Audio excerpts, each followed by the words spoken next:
ಟ್ರಂಪ್ನ ಶಾಂತಿ ಒಪ್ಪಂದ ನಿರಾಕರಿಸಿರೋದು ಇರಾನ್, ಯುದ್ಧ ನಿಲ್ಲಕ್ಕೆ 10 ಬೇಡಿಕೆ ಮುಂದಿಟ್ಟಿರೋದು ಇರಾನ್. ಮಧ್ಯವರ್ತಿ ಪಾಕಿಸ್ತಾನದ ಮೂಲಕ ಸಂದೇಶ ರವಾನೆ ಮಾಡ್ತಾ ಇದೆ.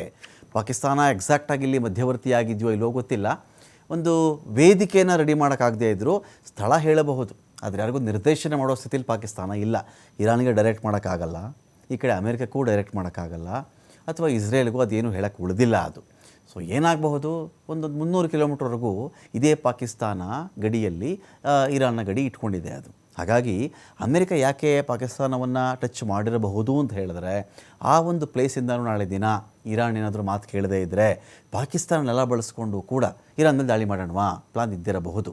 ಆದರೆ ಇದೀಗ ಏನಾಗ್ತಿದೆ, ಇಲ್ಲಿ ಇಷ್ಟು ದಿನಗಳಾದಮೇಲೆ ಒಂದು ಬೆಳವಣಿಗೆ ಏನು ಅಂತ ಹೇಳಿದ್ರೆ, ಇಲ್ಲಿವರೆಗೂ ಇರಾನ್ ಸ್ಪಷ್ಟ ಶಬ್ದಗಳಲ್ಲಿ ಎಲ್ಲವೂ ನಿರಾಕರಿಸ್ತಾ ಇತ್ತು. ಮಾತುಕತೆಗೆ ಅವೈಲೇಬಲ್ ಇರಲಿಲ್ಲ.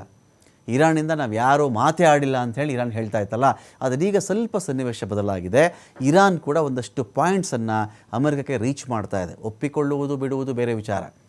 ಇರಾನ್ ಎಂಥ ಸಂದೇಶ ಕೊಟ್ಟರೂ ಕೂಡ ಅದು ನಿರಾಕರಿಸ್ತಾ ಇದೆ. ಕೆಲವೇ ನಿಮಿಷಗಳಲ್ಲಿ ಟ್ರಂಪ್ ಪ್ರತಿಕ್ರಿಯೆ ಕೊಟ್ಟಿರೋದು, ಇರಾನ್ ಕದನ ವಿರಾಮ ನಿರಾಕರಿಸಿದ್ದು ಸರಿಯಲ್ಲ, ಇದರಿಂದ ನಂಗೆ ತುಂಬ ಅಸಮಾಧಾನ ಆಗಿದೆ, ಇರಾನ್ ದೊಡ್ಡ ಬೆಲೆ ತೆರಬೇಕಾಗುತ್ತೆ, ಪಾಕಿಸ್ತಾನದ ಮೂಲಕ ಪ್ರತಿ ಸಂದೇಶ ರವಾನಿಸ್ತಿರೋದು ಅಮೆರಿಕ.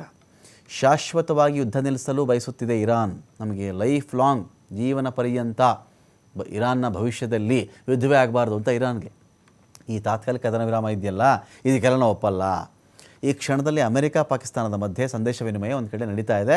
ಪಾಕಿಸ್ತಾನ, ಈಜಿಪ್ಟ್, ಟರ್ಕಿ ಮತ್ತು ಇವರೆಲ್ಲರೂ ಕೂಡ ಮಧ್ಯವರ್ತಿಗಳ ಕೆಲಸ ಮಾಡ್ತಾ ಇದ್ದಾರೆ. ಟ್ರಂಪ್ ರಾಯಭಾರಿ ಸ್ಟೀವ್, ಇರಾನ್ ವಿದೇಶಾಂಗ ಸಚಿವ ಅಬ್ಬಾಸ್, ಈ ವಿಷಯ ಇದೆಯಲ್ಲ, ಟ್ರಂಪ್ನ ಒಂದು ಪ್ರತಿನಿಧಿ ಸ್ಟೀವ್ ಒಂದು ಕಡೆ ರಾಯಭಾರಿ, ಅಥವಾ ಇರಾನ್ನ ವಿದೇಶಾಂಗ ಸಚಿವ ಅಬ್ಬಾಸ್ ಅಟ್ಲೀಸ್ಟ್ ಮಾತುಕತೆಗೆ ಬಂದಿದ್ದಾರೆ. ಇಲ್ಲಿವರೆಗೂ ಇದೂ ನಡೆದಿರಲಿಲ್ಲ. ಇಲ್ಲಿ ಷರತ್ತೇನು ಅಂದರೆ, ಇರಾನ್ನ ಮತ್ತೆ ಕಟ್ಕೊಡಿ, ನಮಗೆ ಯುದ್ಧ ನಿಲ್ಲಿಸ್ಬಿಡಿ ಶಾಶ್ವತವಾಗಿ, ಗಾಜಾ ಲೆಬನಾನ್ನಲ್ಲೂ ನಮಗೆ ಯುದ್ಧ ನಿಲ್ಲಬೇಕು, ಸಂಘರ್ಷ ಮತ್ತೆ ಆರಂಭವಾಗಲ್ಲ ಅಂತ ಖಾತ್ರಿಪಡಿಸಬೇಕು, ಹಾರ್ಮುಜಲ್ಲಿ ಸುಂಕ ಸಂಗ್ರಹಿಸುವ ಹಕ್ಕು ನಮಗೆ ಕೊಡಬೇಕು, ಹಾರ್ಮುಜನ್ನು ಸಂಪೂರ್ಣ ನಮ್ಮ ವಶಕ್ಕೆ ಕೊಡಬೇಕು. ಈ ಹಾರ್ಮುಜ್ ಅನ್ನೋದ್ರ ಮೇಲೆ ಓಮನ್ ಕೂಡ ಒಂದಷ್ಟು ರೈಟ್ಸ್ ಇದೆ ಅವ್ರಿಗೂ. ಅವ್ರಿಗರ್ಧ ನಮಗರ್ಧೆಲ್ಲ ಮಾಡಬೇಡಿ, ನೀವು ಫುಲ್ ಕಂಟ್ರೋಲ್ ನಮಗೆ ಕೊಡಬೇಕು ಅಂತ ಕೇಳ್ತಿರೋದು ಇರಾನ್.